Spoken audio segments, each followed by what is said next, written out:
after I discovered the high technologies of the gravitational astronomy, the pyramid expressing all the laws that govern gravity as it relates to the Earth around the sun over vast periods of time, I couldn't find a civilization that made any sense. Nothing. It's like the Egyptians said they did this, but their sciences didn't make sense. Didn't match it, did it? It just, I needed to go somewhere else.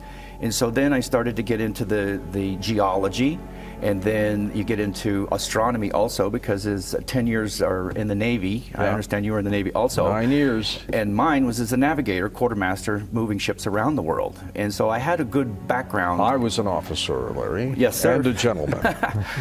Well, it led me to go outside the box of the paradigm. Mm-hmm. It required more study. So a lot of the trips over there, you see things, and it's just like, how does this merge? And so after about 36 trips and 40 years later, I think I have a grasp on it now, you know. And when you say how were they made, the philosophy or the Egyptology would say that they cut them and dragged them, right.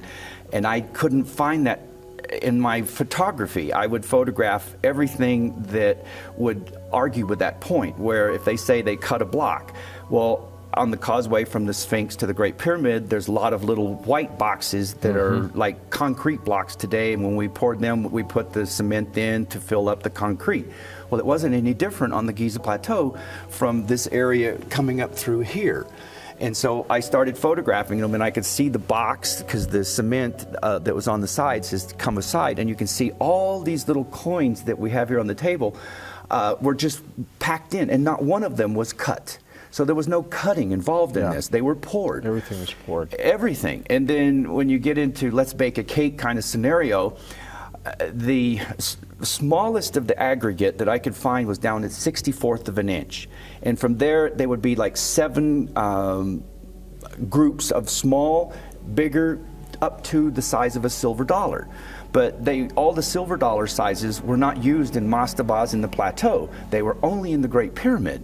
Then you get into the mastabas, you would never find the large ones, you would find them smaller. And then when you get down into the hieroglyphics that are there, you see the wind blown, and then you find all the little ones. So they had, if you could find it in nature where these things were growing, where you could just get just the babies and get just this size and get just those, I would find that amazing. But as you see, these rocks, or coins, when they decompose, they fall out on the ground. There's billions of them. But you don't really notice them until you collect them and then put them in rows. Like you have a whole row just this size. Why do you call them coins? Well, because one of my friends, the ancient teachers, or not ancient, they're dead now, but Ahmed Shire and Ahmed Muhammad Abdul Hadi Fayed were my guides to understand. The Fayed family, his family was archaeologists. They worked in the Saqqara, but you can see they're different sizes. Now, what you don't notice is that if you put them in a row and then you get the next one, there is a space in here between these stones that you will not ever find one that will come in between them. So they're different sizes from like 8, 7, what were they 6, used 5. For? That's what mixes to make the blocks of everything that you see on the Giza Plateau. This is a piece of decomposing today, but you'll see the size of these coins go all the way to the little ones, and then there's sort of a glassy look about it because it's silicon. It's a glass. Does this break down? Do these break down? Over time when they're exposed, because it's like the pulp on the tooth. The enamel would be the limestone that used to cover the Great Pyramid, and it was highly reflective and polished. But it was used like a quarry over the history. How'd you get those out of Egypt? Well, it's dirt. It's dirt, rocks. They don't recognize the significance of them. But were they scattered all around the pyramids? Around the village, the pyramids. I mean, they're all over Egypt, not just in the Giza Plateau. When I go look in this form, in this form, in the existing structures, if you look, you'll see those coins. But then, if you look down on the ground is also made of these coins, and then underneath those, you get into strata, and it's like Nothing. Well, this is not natural. These aren't No. naturally made, right? Yes. No. They're manufactured. These are all manufactured. It's the same. They made them in this round look. And if you look, each one of those coins, if you break them in half, because there's two halves to this coin, you will see that they're little range rings all inside.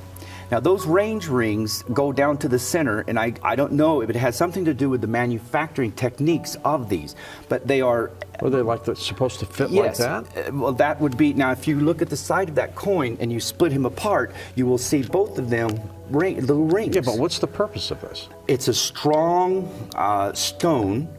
It's like the aggregate today, we use different size of rocks for different structures.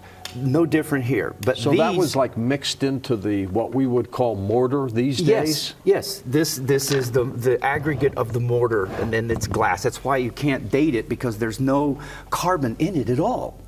The only way we can sort of get the idea of the age of things is to look at the mud bricks that the Egyptians put on top of these kinds of stones. And then if you really want to get the timeline, you have to go all the way up into Aswan and up into Sudan and watch the water come down. If you took the timeline, like carbon dating, this up at the upper where the water was high, civilization was not here because the water was on top of it. As the water receded, the mud will give you a timeline of carbon dating, because it has the seashells, the straw and things, and you can actually tell now how civilization re-encroached on what was underwater and now exposed. How old is all this? Well, what I basically tried to come to was, because I first started it at 200 feet, and I showed you somewhere the water around the Giza Plateau at 200 feet is growing seashells on blocks. In order to be a true statement, that means the water from the pyramids all the way across the Mediterranean is level, and then all the way up almost to Abydos is still seawater, and then all the way over the other side of Nile. Which is all gone now, right? Yeah, the water's gone, but we can't see we see the slosh marks on both sides of the Nile, because you have those. Yeah. And then you can see as the water receded, it did it to the Sphinx up on the hill, the temples, and the second pyramid. Up in here, you'll find a lot of that tidal wear, and then you'll find Gilgal, I think, was finding the seashells on top of the blocks of the structures around the plateau as well. Seashells there.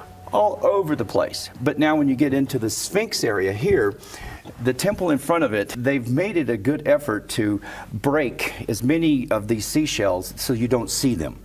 But me, I'm very clever. I look underneath the little lobs and I see this part of him is still there. If you look carefully, you can see it. So that part of the Sphinx is underwater, but up above on the western side of the pyramid, this is higher than this area. So this tells me they built these. There was no water then. Yes, obviously. before. And then the water came in. Up, flood. And then it went away again. And then down, and then history come back. Now, what is the age of all this? What I basically looked at was the boat of Noah, if it's up at 6,000 feet, if it's in Turkey, like they're saying today, I flooded everything to that level. All of Egypt's underwater, hands down. Right. But now when it came down, and then we get to the 200 foot, we go out into the western deserts of Fayum, all right? And here we have a sanctuary of whale bones. Those are dating at 40 to 45 million years ago. Now, when that water locked the whales in, and then it went on down, they then turned to fossils. So how old are you saying the pyramids are? Well, I'm more or less focused on the flood part of it, and that's about 65 million years ago. And you're saying the pyramids were there prior to the flood? Absolutely. Because this is the stories of the so Anunnaki. Where do we get the years of 5,000 or 10,000 years old? Where does that come from? That's Egyptology, and that's why I take it to the level of independent research, because I don't want to get trapped under the paradigm of, if you disagree with them, you're a heretic. I look at the geological, astronomical, and all the evidences, and then put them back, and it all reads like a book. And it's you need that zero Noah flood, dinosaurs, destructions, iridium around the planet that may have been the balloon that kept the firmament up, and then when it punched through, that extra atoms caused the extra water, and then going inside, the earth heated up and caused the waters to rise. Then you could see this tremendous upswell of water added with the down. So then it took millions of years for this to come down, because if the whales are dating at 45, and you've got petrified forest, and you've got a city that is incredible. Just as an example, in this drawing here, you can see these old lines where they were digging a hole and coming out. What is underneath this hole that was bigger than the Sphinx in 1926 when Salim Hassan, where's the Sphinx in this picture? The Sphinx is right here. This is it, right here? And over here is where they're digging now, but you can go down here, and underneath is direct tunnels to the pyramid, and then they also would go around over to the Sphinx. In this particular area here, some of the people that live here, they follow the work that's going on, and after the doctors leave, they go in. They go downstairs, they go around, and they find a 25-foot basalt boat in a very large room underneath the plateau. And they give me good descriptions of all this, but this is a very short show, and there's just too much information to pump out very quickly. But you've got a laser pointer with you, right? That's probably better if I do this. All right. So when you look at this, there's just so many pieces. It's like handles on a coffee cup. You know, you want to just drink it comfortably.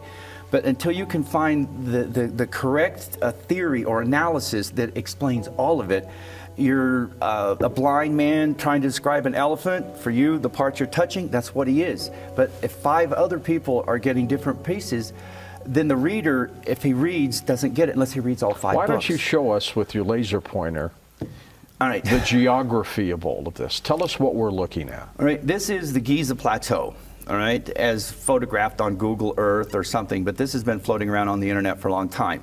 Over here is Aida, the opera house. This is no longer here. But right now you see this little area on the picture.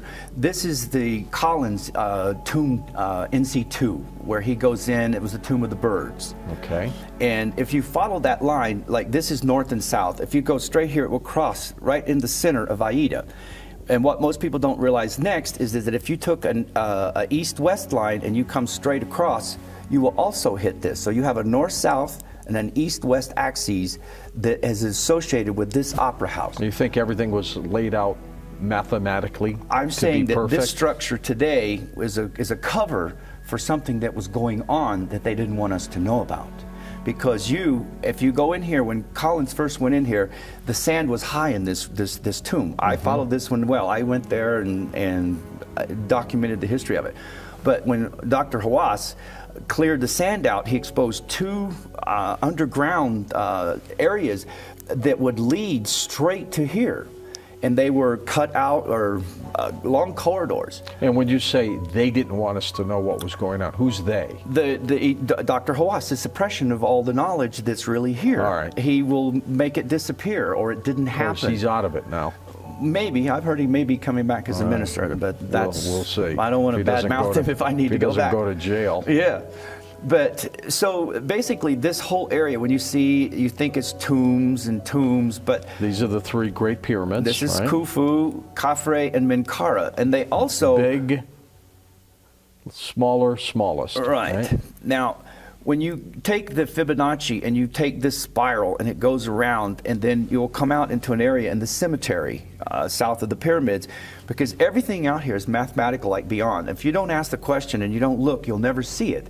But when you apply sacred geometry, all of these things, then you start to see. If you like this video and you want to see more amazing content, go ahead and check out the next video on our channel.